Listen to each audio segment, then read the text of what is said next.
Ďalšie video vás ja vás vítam u môjho ďalšie videa a dneska toto video bude pre tutoriál, ako si dať svoje vlastné skiny do Counter-Strike 1.6. Takže vrhneme sa na to. Odklikneme si svoj internetový prehľadač a do internetového prehľadača si napíšeme gamebanana.com.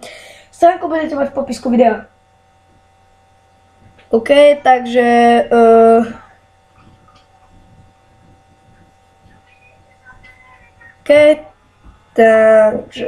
ospravedlňujem sa vám za moje lágy. Do search napíšeme. Ja chcem mať český knife s českou vlajkou. Ako má Angel. Tak do searchu napíšeme.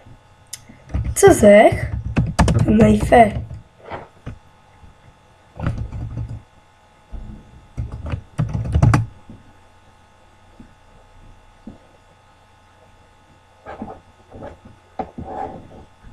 Prvé.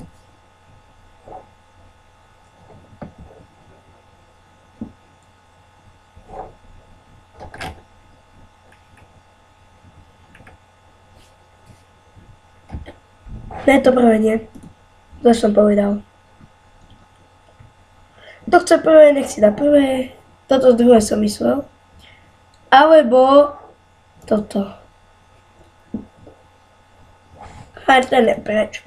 Ten je otrhnutý. Takže ideme na ten druhý.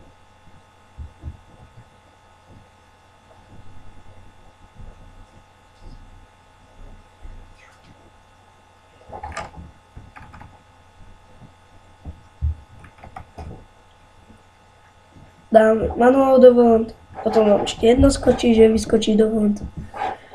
A ono sa nám to začne stiahovať. Najlepšie je to, keď to robíte na ploche.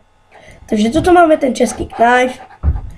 Hlavne potrebujeme Counter-Strike Game Size alebo Kotonu. Proste to je jedno, alebo Warzone, to je proste jedno.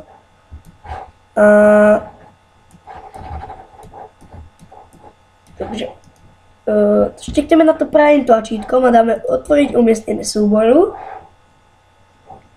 CS Strike. Models. A teraz teraz si otvoríme ten WinRAR, ktorý sa nám stiahol. Čiže ten český knife.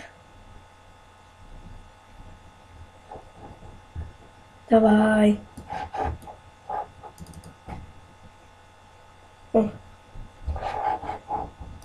Máme takto. Takto a to presunieme. Dáme premestiť a nahradiť. A už máme skin v Counter-Strike. Užite si hru a lúči sa s vami Chaos.